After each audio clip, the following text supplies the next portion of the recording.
If you don't know these 10 tricks about Ableton that I'm about to show you, they're gonna blow your mind and increase your productivity by a lot. I use this stuff all the time, and since I started using them, I enjoy much more making music because life is easier. Without further ado, let's go. Hi everyone, Solar Jay here. Welcome to the channel. Let's dive into the first tip. So let's say you're working on this thing. It's just a simple verse. Then you want to let go. While you are working on it, you have to zoom in some tracks, edit some clips, or maybe look at what's going on here, and then after a while you end up with some kind of mess where some tracks are big, some tracks are small, and you don't know where you are on the timeline. You can click here, but it's annoying. There is a super simple way to go to the perfect ratio in height and width. So you first make sure that the keyboard mode is not enabled by pressing M, and then you can just press H and W, and magically your arrangement is clean. All the tracks have the same height, and you can see all the timeline where there's stuff on it, the whole project, in 2 clicks. Tip number 2. Let's say you want to make this section twice as long, and then the drop coming, after other 8 bars. Before, what I would do would be just, to try and select everything, trying to not to miss stuff along the way, move it around, do the same here, and it's quite frustrating. You never know if you miss something, But there is a much easier way and cleaner way to do this. You just put your loop bar where you want to insert silent, and you just press Command I. Bam, it introduced like 8 bars of silence. And now it comes tip number 3. The way I duplicate this whole thing is not by selecting and moving around. Still using the loop bar. It's so easy. You just move it on top of the part that you want to duplicate. You click on top of the loop bar, and this is gonna select everything from top to bottom, and then you just do Command D. Bam. In 2 seconds, you have exactly what you wanted without doing a lot of copy and paste. Tip number 4. So this is cool, H and W, you can go back to your nice and tidy view, but you still have this, stuff that maybe when you want to arrange things, they're annoying. The way to get rid of this horizontal bottom bar is just by pressing Command and Option on Mac, and then L. And this is gonna toggle it on and off. You can just do pop, pop, and it goes away. Bonus tip, you can also do the same for the browser by pressing Command, Option, and B this time, and the browser goes on its way. Nice and tidy, and just music here. Nice. Tip number 5. Let's put back the thingy for the clips, and let's open up a clip. Let's say you're editing this stuff. So, what I would do before knowing this trick is go here in the arrangement. Maybe I only want to work on this note, because I don't like it or whatever. And then what I would do is just, what is this note? It started from here. No, okay, so it starts from here. Oh no, it started from here. Okay. Forget about this. The pro way to do it is, of course, no pencil. You work only in the editor, and you can start playback from wherever you are in the editor just by pressing Command and space.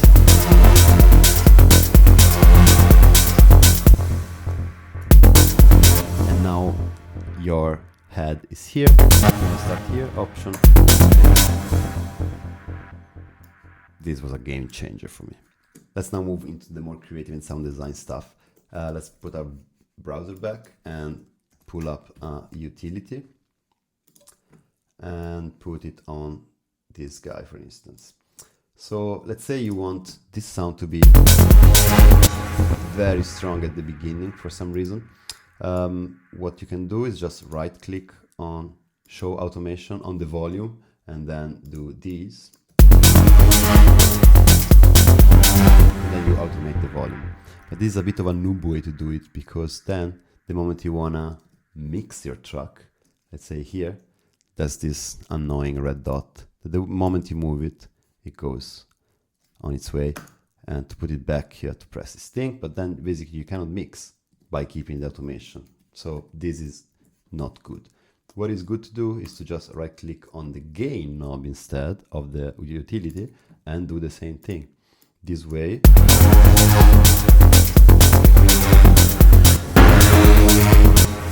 extreme. This way, yes, there is an automation, but it's not on the volume, and so you can still.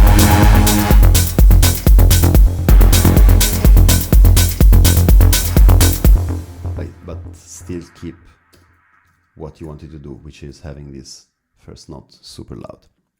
Tip number 6. So low end is everything in electronic music, right? This is kind of okay. I don't have much masters, but can we make it more fat? Yes, we can. We can just take a drum bus, put it on a return track, say A, and just make it quite wet. Then we can, control the drive, the boominess, so our sub part, and this is the control for the drive, and you can compress it. So check without.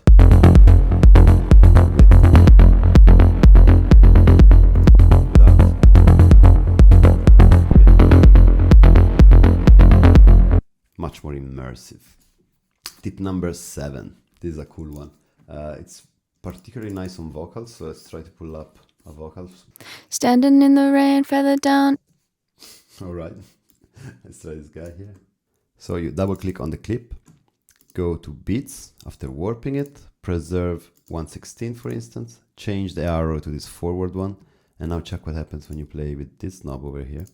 Further down in my brain, I was doing silly things just to make you look at me. Couldn't win the game, but I might try again. If I learn my lesson, babe, it's a possibility. And I don't know if I'll see you again, or is this the end? I don't know. Standing. It's an instant gate with few clicks, and you can select the division. So it's a quick and easy way to have a gated synth, vocals, whatever you need to gate. Tip number 9. Let's say you have a loop like this one, which is quite cool by itself, but you want to make it a bit more, unique. So what you do, you take it, put it on an empty MIDI track where it says drop an instrument or a sample here, and then a sampler is gonna be open automatically. You go to slice, and now you can personalize your loop in a pretty cool way. So let's make a MIDI, and now what happened when you sliced it, it put all the slices on different MIDI notes. So you can have the same multiple times. You can mess around literally with it. Let's see what we got.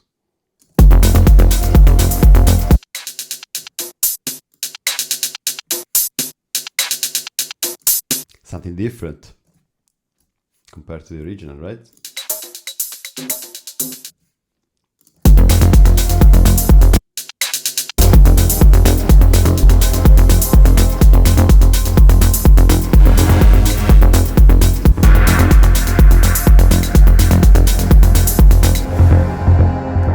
Very cool to add original variations to your percussion tops, and you can experiment it with anything you want. You can pull everything inside and then start using as a percussive or melodic instrument. And now for the last tip, tip number 10, a very cool way to duck your delay. Let's say you have a vocal like this.